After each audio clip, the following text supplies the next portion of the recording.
Hello everyone, this is Nikhil. Welcome to my YouTube channel learn constant. Learn constant में आपका स्वागत है। Friends, आज हम लोग वीडियो में डिस्कस करने वाले हैं सीटेट एग्जाम जो आपका सीबीएसई द्वारा कंडक्ट किया गया था 15 दिसंबर 2024 के दिन, जो आपका सीटेट पेपर 2 कंडक्ट किया गया था सीबीएसई द्वारा।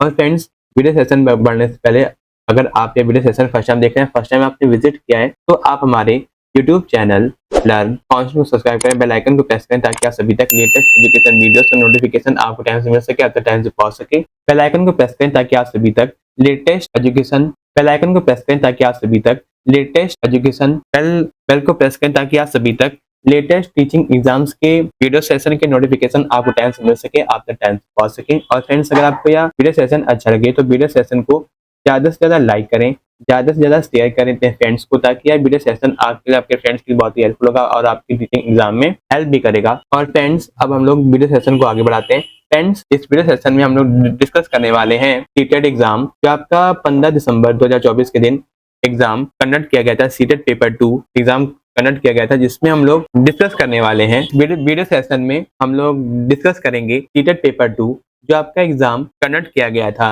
15 दिसंबर 2024 के दिन, जो आपका एग्जाम कंडक्ट किया गया था सीबीएसई द्वारा, जिसमें हम लोग डिस्कस करेंगे सीडीपी एंड पेडागोजी के 30 क्वेश्चंस के आंसर डिस्कस करने वाले हैं इस वीडियो सेशन में, जो आपके स्टेटेड ऑफिशियल आंसर की के अकॉर्डिंग होंगे। तो आप लोग एक एक करके क्वेश्चंस के आंसर आप लोग देते जाइएगा। तो चलते हैं फ्रेंड्स क्वेश्चन पेपर की ओर। और सीटेट सीडीपी सेक्शन में जो आपके 30 क्वेश्चंस आपके आए हैं, हम उन्हें सॉल्व करेंगे, जो आपके 15 दिसंबर 2024 के दिन जो आपका एग्जाम कंडक्ट किया गया था सीटेट पेपर 2 का ऑफलाइन एग्जाम। तो चलते हैं फ्रेंड्स क्वेश्चन पेपर की ओर, सीडीपी के 30 क्वेश्चंस को सॉल्व करना स्टार्ट। फ्रेंड्स, ये आपका सीटेट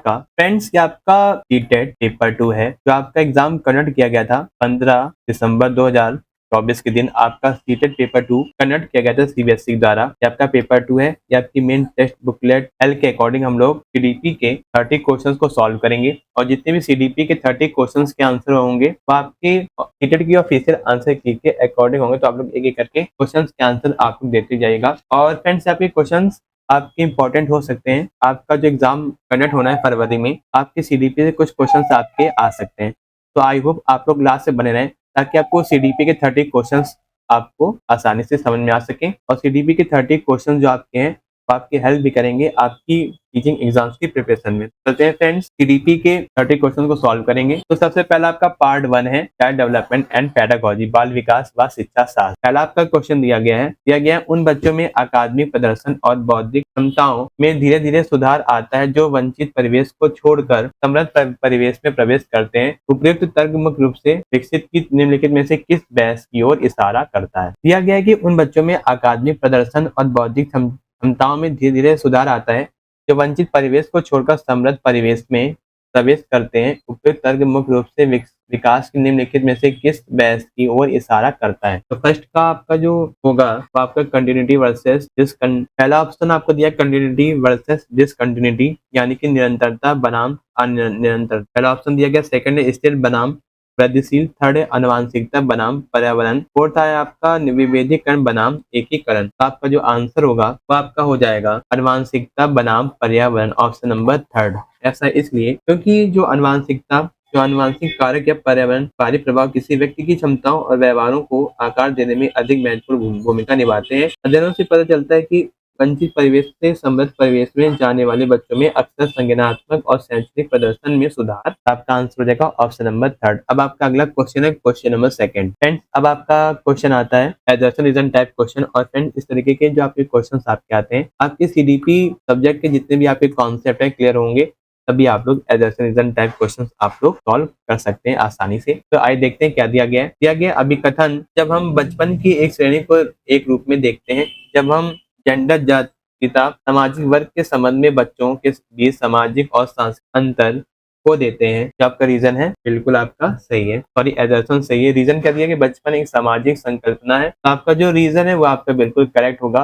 और जो आपका रीजन है एजर्सन की सही व्याख्या करता है, सही एक्सप्लेनेशन करता है। तो आपका आंसर होगा ऑप्शन नंबर फर्स्ट, जिसमें एजर्सन और रीजन दोनों सही हैं और एक ही आर की व्याख्या करता है, ऑप्शन नंबर फर्स्ट। जैसा आपको दिया गया है स्टेटमेंट एजर्सन में दिया गया, क्योंकि जब बचपन को एकल समरूप श्रेणी के रूप में देखा जाता है तो यह विविधता और उनके लिंग, जातीयता, सामाजिक वर्ग और अन्य सांस्कृतिक कारकों के आधार पर बच्चों के अलग अलग अनुभव को अनदेखा करता है। रीजन क्या दिया गया, बचपन एक सामाजिक संकल्पना है। ऐसा इसलिए क्योंकि बचपन वास्तव में एक सामाजिक निर्माण है। जिस तरह से समाज बचपन को परिभाषित और वर्गीकृत करता है, वह सामाजिक मानदंडों, सांस्कृतिक मूल्यों और ऐतिहासिक संदर्भ से आकार लेता है। आपका आंसर होगा ऑप्शन नंबर फर्स्ट। अगला क्वेश्चन है क्वेश्चन नंबर थर्ड। दिया गया निम्नलिखित में से कौन सा जो कारक है जीन पियाजे द्वारा प्रस्तावित संज्ञान में परिवर्तन करने वाले कारकों में से नहीं है। तो आपके क्वेश्चन में क्या दिया गया, नहीं। तो आपका जो क्वेश्चन है, क्वेश्चन में दिया गया not proposed by the Jean पियाजे, और आपके ऑप्शन दिए गए हैं गतिविधि, सेकंड है जैव परिपक्वता, थर्ड है सांस्कृतिक उपकरण, और फोर्थ है आपका संतुलीकरण। तो आपका आंसर होगा ऑप्शन नंबर थर्ड, सांस्कृतिक उपकरण आपका नहीं है, यानी कल्चरल टूल्स नहीं। जो आपके जीन पियाजे के अनुसार जो आपका व्यवस्था, गतिविधि, जैव परिपक्वता आपके। अब आपका अगला क्वेश्चन है क्वेश्चन नंबर 14 में आपको दिया गया है एजर्सन टाइप क्वेश्चन दिए गए हैं, जिसमें आपको दिया गया एजर्सन दिया गया जीन पियाजे ने माना कि सीखने की प्रक्रिया पूरी तरीके से आनुवंशिकता पर निर्भर है, और रीजन आपको दिया गया विकास, आनुवंशिकता, पर्यावरण के बीच पारंपरिक क्रिया का परिणाम है। यह आपका जो होगा रीजन बिल्कुल सही है, और जो आपका एजर्सन है वो आपका गलत हो जाएगा। अगला क्वेश्चन है क्वेश्चन नंबर 5। जीन पियाजे के अनुसार जब बच्चे अपने मौजूदा संज्ञानात्मक संरचनाओं के अनुसार नए अनुभव को नहीं समझ पाते तो वे डैश अनुभव करते हैं और डैश का सहारा लेते हैं। तो आपका आंसर हो जाएगा असंतुलन और अनुकूलन, ऑप्शन नंबर फर्स्ट। पियाजे के अनुसार जब बच्चे अपनी मौजूदा संज्ञानात्मक संरचना के भीतर नए अनुभव को संभाल नहीं सकते तो वे असंतुलन का अनुभव करते हैं। असंतुलन की यह स्थिति तब उत्पन्न होती है जब उनकी वर्तमान समझ स्कीमा अन्य अनुभव या सूचनाओं के साथ मेल नहीं खाती। आपका आंसर हो जाएगा ऑप्शन नंबर फर्स्ट। अगला क्वेश्चन है क्वेश्चन नंबर 6। दिया गया है कि जहाँ पियाजे बच्चों को डैश देखते हैं वही वैगोट्स्की बच्चों को डैश देखता है। आपका जो आंसर होगा वो आपका होगा विचारों के ऑप्शन नंबर सेकंड, विचारों के सक्रिय हेरफेरकर्ता के रूप में, सामाजिक संदर्भ में सक्रियकर्ता के रूप में, ऑप्शन नंबर सेकंड। अगला क्वेश्चन है क्वेश्चन नंबर 7। दिया गया लॉरेंस कोल्सबर्ग के सिद्धांत में नैतिक विकास की अवस्था के निर्धारण का के आधार क्या है। आपके ऑप्शन दिए गए व्यक्ति की आयु, व्यक्ति द्वारा दिया गया उत्तर चोरी के पक्ष में विपक्ष में, व्यक्ति की अनुक्रिया में अंतर्निहित तर्क। तो आपका जो आंसर होगा जिसमें बी और सी आपका करेक्ट होगा। आपका आंसर होगा ऑप्शन नंबर फोर्थ, बी और सी। कोल्सबर्ग के सिद्धांत में किसी व्यक्ति के नैतिक विकास के चरण का निर्धारण करने का मुख्य आधार मुख्य रूप से व्यक्ति की प्रतिक्रिया के अंतर्निहित तर्क है। जब भी कोई व्यक्ति कह सकता है कि चोरी जैसा कार्य सही है या गलत, कोल्सबर्ग इस बात में रुचि रखते हैं कि वे ऐसा क्यों सोचते हैं। आपका आंसर होगा ऑप्शन नंबर 4। अगला क्वेश्चन है अकॉर्डिंग टू लेव वेगोट्स्की के अनुसार संज्ञानात्मक विकास के मायने हैं। आपका आंसर होगा मनोवैज्ञानिक उपकरणों के उपयोग में महारत हासिल करना, ऑप्शन नंबर फर्स्ट। जो आपके मनोवैज्ञानिक उपकरणों के उपयोग में महारत हासिल करना है, इन उपकरणों में भाषा, प्रतीक, गणना प्रणाली और लेखन जैसी सांस्कृतिक खोजें शामिल। अगला क्वेश्चन है क्वेश्चन नंबर 9। लेव वेगोट्स्की के अनुसार शिक्षार्थी के समीपस्थ विकास के क्षेत्र के माध्यम से प्रगति में मदद करने में डैश की आवश्यक भूमिका है। 9th का आपका जो आंसर होगा तो आपका होगा अधिक जानकार, अन्य, ऑप्शन नंबर सेकंड। अगला क्वेश्चन है जो आपका अधिक जानकार है, जैसे शिक्षक, माता पिता, साथी या संरक्षक जेडपीडी के माध्यम से शिक्षार्थियों की प्रगति में सहायता करने में एक आवश्यक भूमिका निभाते। अगला क्वेश्चन है question number second. Harvard gardener ने प्रस्तावित किया कि बुद्धि क्या है। तो आपका जो आंसर होगा आपका आंसर हो जाएगा ऑप्शन नंबर फर्स्ट, को अलग अलग प्रकार से विभाजित किया जा सकता है, ऑप्शन नंबर फर्स्ट। गार्डनर ने प्रस्तावित किया कि बुद्धि को कई प्रकार में डिवाइड किया गया है या फिर डिफरेंशिएट कर सकते हैं, जैसे कि भाषी, तर्की, गणितीय, स्तनिक, संगीतिक, शारीरिक, गतिशील, अंत व्यक्तित्व और अंतर्मुखी और प्राकृतिक बुद्धि। नेक्स्ट है क्वेश्चन नंबर 11। दिया गया है प्रगतिशील शिक्षा क्या है। जो आपकी प्रगतिशील शिक्षा क्या है, तो आपके ऑप्शन दिए गए हैं शिक्षा के प्रति एक दृष्टिकोण जो अनुशासन और रट्टा मारने पर जोर देता है, बिल्कुल गलत। और शिक्षा के प्रति एक दृष्टिकोण जो व्यक्ति शिक्षा और छात्र केंद्रित कक्षाओं पर जोर देते हैं। तो आपका आंसर होगा option number second, student centre या क्लासरूम या फिर चाइल्ड सेंटर क्लासरूम, आपका होगा ऑप्शन नंबर सेकंड। नेक्स्ट है क्वेश्चन नंबर 12। अब आपको एजर्सन टाइप क्वेश्चन दिया गया है अभिकथन माध्यमिक विद्यालय में लड़कियां अक्सर चुप रहती हैं, कक्षा की चर्चाओं में उनकी गैर भागीदारी हो सकती है। यह आपका जो रीजन है ये आपका बिल्कुल सही है और एजर्सन सही है। रीजन क्या दिया गया, अनुवांशिक बनावट को देखते हुए लड़कियों माध्यमिक विद्यालय में चुनौतीपूर्ण पाठचर्या को समझने और उसका सामना करने में सक्षम नहीं, बिल्कुल आपका रीजन गलत हो जाएगा। सक्षम है, यह दावा किया कि लड़कियां अनुवांशिक रूप से एक चुनौतीपूर्ण पाठ्यक्रम को समझने या उसका सामना करने के लिए सक्षम नहीं, यह आपका वैज्ञानिक रूप से गलत है और भेदभावपूर्ण है। और कई अध्ययनों से पता चलता है कि लड़कियां शैक्षणिक प्रदर्शन में लड़कों की तरह ही सक्षम होती है, यानी कि बराबर उनका योगदान रहता है।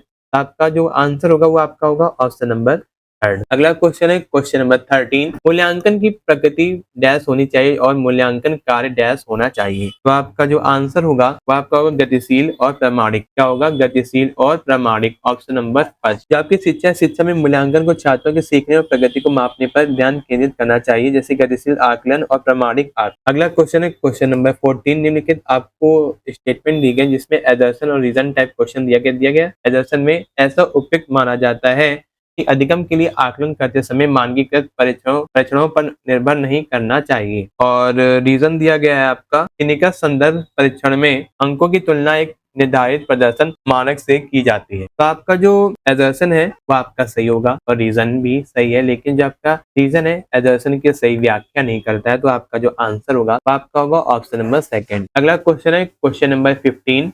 अब आपका फ्रेंड्स अगला क्वेश्चन है क्वेश्चन नंबर 15, निम्नलिखित में से कौन से एक ऐसा प्रश्न का उदाहरण है जो छात्रों में विश्लेषणात्मक कौशल को बढ़ावा देता है। तो आपके ऑप्शन दिए गए हैं। एक, स्तनपायी का परिभाषा क्या है? स्तनधारियों के प्रमुख लक्षणों की व्याख्या कीजिए। स्तनधारियों ने अपने को वातावरण के लिए कैसे अनुकूलित किया है?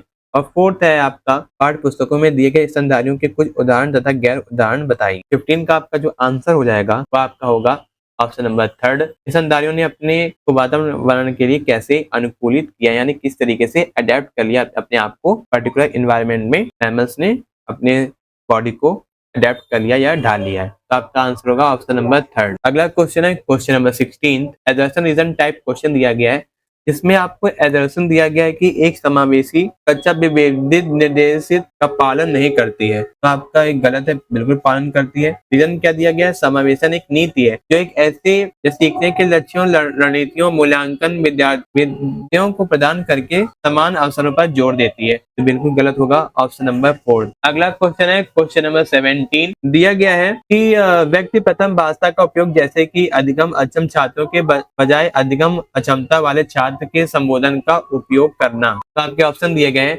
जिसमें आपका जो सटीक जो ऑप्शन होगा ऑप्शन नंबर सेकंड, समावेशन के मानव अधिकार दृष्टिकोण के अनुरूप है, ऑप्शन नंबर सेकंड। ऐसा इसलिए क्योंकि सीखने की अक्षमता वाले छात्र जैसे वाक्यांश का उपयोग करने के बजाय सीखने में अहम छात्रों का उपयोग समावेश के लिए मानवाधिकार दृष्टिकोण को दर्शाता। अगला क्वेश्चन है 18, जिसमें दिया गया है कि दृष्टिबाधित बच्चों की जरूरतों को पूरा करने के लिए सहायक तकनीकी उपकरणों के उदाहरण में क्या शामिल है। तो आपका ऑप्शन दिए गए हैं, 4 ऑप्शन दिए गए, इनमें से आपको बताना कौन सा करेक्ट होगा। दृष्टिबाधित बच्चों की जरूरतों को पूरा करने के लिए सहायक तकनीकी उपकरण, जिसमें आपका जो ऑप्शन होगा सही ए, बी एंड सी। ठीक है, इसमें अल्टरनेट कंप्यूटर इनपुट डिवाइसेस जो आपकी होंगी, जिससे जैसे बड़ी कुंजी की बोर्ड या टच पैड दृष्टिबाधित बच्चों का भी समर्थन करते हैं। आपका जो कंप्यूटर में जो कीबोर्ड होता है वो आपका क्या दर्शाता है? दृष्टिबाधित बच्चों को मदद करेगा उनको टच करने में, और वो आसानी से किसी भी अल्फाबेट को टच कर सकते हैं और टाइप कर सकते हैं। और बी आपका है ब्रेली, एम्बर और प्रदर्शक। ये आपका होगा ब्रेली जो आपका यूज होता है दृष्टिबाधित बच्चों के लिए। थर्ड है वाक पहचान सॉफ्टवेयर, जो आपका भाषा जो आपकी लैंग्वेज है स्पीच को क्या करेगा? टेक्स्ट में कन्वर्ट करेगा। और इसमें आपको दिया गया यूज ऑफ साइन लैंग्वेज, तो साइन लैंग्वेज वो देख नहीं सकते हैं या इसीलिए आपका गलत होगा। तो आपका आंसर होगा A, B and C, option number first. अगला क्वेश्चन है 19, शालीनता वाले विद्यार्थियों के समावेशन का समर्थन करने के लिए ऐसा उपयुक्त माना जाता है। तो आपका आंसर होगा ठोस शाब्दिक और सुसंगत भाषा का प्रयोग करना चाहिए, ऑप्शन नंबर 4। मूर्त शाब्दिक और सुसंगत भाषा का उपयोग करना ऑटिज्म वाले छात्रों के लिए आवश्यक है क्योंकि वे अक्सर अमूर्त भाषा, व्यंग्य और मुहावरों से जूझते हैं। अगला क्वेश्चन है क्वेश्चन नंबर 20 में आपको दिया गया कक्षा में प्रतिभाशाली और रचनात्मक बच्चों की जरूरतों को पूरा करने के लिए क्या महत्वपूर्ण है। तो आपका आंसर होगा उन्हें सीखने की प्रक्रिया में व्यस्त रखें और उनकी दिलचस्पी बनाए रखें, ऑप्शन नंबर फर्स्ट। इसमें जो आपकी प्रतिभाशाली और रचनात्मक बच्चों को सीखने की प्रक्रिया में व्यस्त और रुचि रखने वाले रखना महत्वपूर्ण है क्योंकि ये छात्र अक्सर नियमित कार्यों या दोहराव वाले निर्देशों से ऊब जाते। अगला क्वेश्चन है क्वेश्चन नंबर 21, कक्षाओं में छात्रों की असफलता से शिक्षकों को किस प्रकार निपटना चाहिए। तो आपका जो आंसर हो जाएगा वो आपका होगा अपनी खुद की शैक्षणिक रणनीतियों का आलोचनात्मक परीक्षण करके, ऑप्शन नंबर फर्स्ट। जिस तरीके से शिक्षा शास्त्री शिक्षकों को यह प्रतिबंधित करने की अनुमति देता है क्योंकि उनकी शिक्षण विद्यार्थी कक्षा में प्रचलित कार्य प्रणाली या मूल्यांकन तकनीक सभी विद्यार्थियों और शिक्षार्थियों के समावेशी और प्रभावी हो। आपका आंसर होगा ऑप्शन नंबर फर्स्ट। 21 का आपका आंसर होगा ऑप्शन नंबर फर्स्ट। अगला क्वेश्चन है 22। संरचनावादी अधिगम में पूर्व ज्ञान की क्या भूमिका है? पूर्व ज्ञान की यह भूमिका है कि मानसिक ढांचे के रूप में कार्य करता है जो छात्रों को नई जानकारी को समझने में मदद करता है। तो आपका आंसर होगा ऑप्शन नंबर सेकंड। संबंध बनाने और नए अधिगम को सुगम बनाने के लिए पूर्व ज्ञान बहुत ही महत्वपूर्ण है। Option number second. अगला क्वेश्चन है क्वेश्चन नंबर 23। एक संरचनावादी कक्षा में शिक्षक छात्रों को स्वयं निर्देशित शिक्षार्थी बनने में कैसे सहायता कर सकते हैं? तो 23 का आपका जो आंसर होगा, छात्रों को अपने स्वयं के सीखने की जिम्मेदारी लेने और स्वयं नियमित कौशल विकसित करने के लिए प्रोत्साहित करके। ऑप्शन नंबर थर्ड, जिसमें आपको दिए गए ऑप्शन दिए गए लगातार प्रतिपुष्टि और ग्रेड, ये आपका क्या नेगेटिव टैग वर्ड, और लक्ष्यों और उद्देश्यों को निर्धारित करके, ये आपका क्या एक्सप्लिक्ट, ये आपका क्या नेगेटिव टैग वर्ड, और के सभी सीखने के कार्यों के लिए विस्तृत और निर्देशात्मक, यानी किसी भी चीज को निर्देश हम लोग नहीं दे सकते। ये आपका क्या नेगेटिव, ये आपका है प्रोत्साहित, ये आपका पॉजिटिव टैग वर्ड है क्वेश्चंस के अनुसार। आपका आंसर होगा ऑप्शन नंबर थर्ड। नेक्स्ट है 24। 24 में आपको एजर्सन रीजन टाइप क्वेश्चन दिया गया है। अभिकथन: एक माध्यमिक विद्यालय की शिक्षिका अपनी कक्षा के छात्रों को बेहतर ढंग से समझने के लिए उनके माता पिता के साथ नियमित संपर्क में रहती है। बिल्कुल सही। रीजन आपको दिया गया, समुदाय को यह निर्देशित करना चाहिए कि बच्चों को कैसे और क्या सीखना चाहिए। ये रीजन आपका गलत होगा। रीजन इसलिए गलत होगा क्योंकि यह जिम्मेदारी सभी छात्रों के लिए संतुलित और समान शिक्षण अनुभव सुनिश्चित करने के लिए शैक्षिक विशेषज्ञों और शास्त्रीय निकायों के लिए है। और हालांकि यह विचार के समुदायों को निर्देशित करना चाहिए कि बच्चे क्या और कैसे सीखते हैं, समस्याग्रस्त, जबकि सामुदायिक भागीदारी मूल्यवान है। पाठ्यक्रम को निर्देशित करना उसकी भूमिका नहीं है। तो आपका आंसर होगा ऑप्शन नंबर थर्ड। अगला क्वेश्चन है क्वेश्चन नंबर 25। शिक्षार्थियों के समस्या समाधान कौशलों को उन्नत करने के लिए शिक्षकों को डैश को प्रोत्साहित करना चाहिए, शिक्षार्थियों के बीच डैश को चिंतन को बढ़ावा देना चाहिए। आपका आंसर होगा मौखिककरण और सादृश्यात्मक, ऑप्शन नंबर 4। अगला क्वेश्चन है 26। इन अन्वेषण अधिगम में छात्र, जो आपका आंसर होगा विचारों की खोज और हेर फेर के माध्यम से स्वयं के लिए जानकारी प्राप्त करते हैं। Option number first. जो आपका डिस्कवरी लर्निंग है स्टूडेंट्स के लिए, इसका मतलब है कि यह केवल तथ्यों तथा प्रक्रियाओं को बताए जाने के बजाय जांच करने, प्रयोग करना, प्रश्न पूछने और समस्याओं को हल करने के लिए प्रोत्साहित किया जाता है। अब आपका अगला क्वेश्चन है 27। यह महसूस करते हुए कि वह विज्ञान कक्षा में ध्यान नहीं दे रहा है और इसलिए यह संप्रत्य को समझने में असमर्थ है, रमेश कक्षा में सबसे आगे बैठने का फैसला करता है ताकि वह ध्यान केंद्रित कर सके। रमेश सीखने की किस रणनीति का उपयोग कर रहा है? तो आपका जो आंसर होगा अधिसंज्ञा, यानी कि मेटाकॉग्निशन, ऑप्शन नंबर सेकंड। ऐसा इसलिए क्योंकि वह विज्ञान की अवधारणाओं को समझने में अपनी कठिनाई पर संक्षिप्त रूप से विचार कर रहा है और उसके पीछे के कारण की पहचान कर रहा है, जो ध्यान की कमी है। ऑप्शन नंबर सेकंड आपका राइट आंसर। अगला क्वेश्चन है 28। संज्ञान के संदर्भ में भावनाओं के बारे में निम्नलिखित में से कौन सा कथन सही है? 28 का जो आपका आंसर हो जाएगा ऑप्शन नंबर थर्ड। भावनाएं संज्ञान के विभिन्न पहलुओं को नियंत्रित करती है, हालांकि उनके प्रभाव की मात्रा और दिशा बहुत से कारकों पर निर्भर करती है। Option number third. अगला क्वेश्चन है 29। शिक्षक छात्रों में आंतरिक प्रेरणा कैसे बढ़ा सकते हैं? तो आपका आंसर होगा सीखने का आनंद पैदा करके, ऑप्शन नंबर 4। जो आपका इंट्रांसिक मोटिवेशन है कि किसी गतिविधि में बाहरी इनाम या दबाव के बजाय इसे आंतरिक संतुष्टि के लिए संलग्न, यानी कि अंदर से जो आपका मोटिवेशन, जो अंदर से प्रेरणा आपकी डेवलप होगी, वो आपकी क्या कहलाएगी? इंट्रांसिक मोटिवेशन। अब आपका फ्रेंड सीडीपी का लास्ट क्वेश्चन है, CDP 30 question number 30 last question है सीडीपी सेक्शन का। आइए देखते हैं क्या दिया गया। निम्नलिखित में से कौन सा कथन आंतरिक और बाहरी अभिप्रेरणा के बीच संबंध का सही वर्णन करता है? आपका जो आंसर होगा आंतरिक और बाहरी अभिप्रेरणा एक दूसरे के साथ जटिल तरीके से अंतक्रिया कर सकती है, जिसमें एक प्रकार की अभिप्रेरणा दूसरे को प्रभावित करती है। Option number 4। ऐसा इसलिए क्योंकि आंतरिक और बाहरी प्रेरणा एक दूसरे के साथ जटिल तरीके से बातचीत कर सकती है, जिसमें एक प्रकार की प्रेरणा दूसरे को प्रभावित करेगी। उदाहरण के लिए हम लोग समझ सकते हैं बाहरी पुरस्कार शुरू में से किसी छात्र को किसी कार्य में शामिल होने के लिए प्रोत्साहित कर सकते हैं, लेकिन समय के साथ यदि छात्र को कार्य आनंददायक या रुचिकर लगने लगे तो वह आंतरिक प्रेरणा विकसित कर सकता है। इसके विपरीत बाहरी पुरस्कार पर अत्यधिक निर्भरता कभी कभी आंतरिक प्रेरणा को कम कर सकती है। घटना जिसे अति नियुक्ति चित्रीकरण प्रभाव के रूप में भी जाना जाता है, या अंतक्रिया गतिशील है, जिसमें दोनों प्रकार की प्रेरणाएं संदर्भ और व्यक्तिगत परिस्थितियों के आधार पर एक दूसरे को प्रभावित करती हैं। तो फ्रेंड्स, आपके जो सीडीपी के 30 क्वेश्चंस होते हैं कंप्लीट होते हैं। आई होप आपका पूरा डिस्कशन पसंद आया होगा। सीटेट पेपर 2 का सीडीपी सेक्शन के जितने भी 30 क्वेश्चंस आपके इस वीडियो सेशन में हम लोगों ने डिस्कस किए। आई होप आपको समझ में आ गए होंगे। और फ्रेंड्स, अगर आप ये वीडियो सेशन फर्स्ट टाइम देख रहे हैं, फर्स्ट टाइम आपने विजिट किया, तो आप हमारे YouTube channel learn constant subscribe करें, बेल आइकन को प्रेस करें, ताकि आप सभी तक लेटेस्ट एजुकेशन नोटिफिकेशन आपको टाइम से मिल सके, आपके टाइम से पहुंच सके। और फ्रेंड्स, अगर आपका वीडियो सेशन अच्छा लगे तो वीडियो सेशन को ज्यादा से ज्यादा लाइक करें, ज्यादा से ज्यादा शेयर करें अपने फ्रेंड्स को, ताकि यह वीडियो सेशन आपके लिए, आपके फ्रेंड्स के लिए बहुत ही हेल्पफुल होगा और आपकी टीचिंग एग्जाम्स में हेल्प भी करेगा। और फ्रेंड्स, अगर आपको कोई भी डाउट है तो आप लोग कमेंट बॉक्स में अपना डाउट क्लियर कर सकते हैं। I will try my best reply to all. तो चलते हैं friends, thanks for watching this video. मिलते हैं फ्रेंड्स इसी तरीके के इंटरेस्टिंग वीडियो में, जिसमें हम लोग डिस्कस करेंगे सीटेट पेपर 2, जो आपका 15 दिसंबर 2024 के दिन जो आपका सीटेट पेपर 2 कंडक्ट किया गया था। और हम लोग आने वाले वीडियो सेशन में नेक्स्ट सेक्शन डिस्कस करने वाले हैं। Thanks for watching this video. मिलते हैं फ्रेंड इसी तरीके के इंटरेस्टिंग वीडियो में। थैंक यू, धन्यवाद।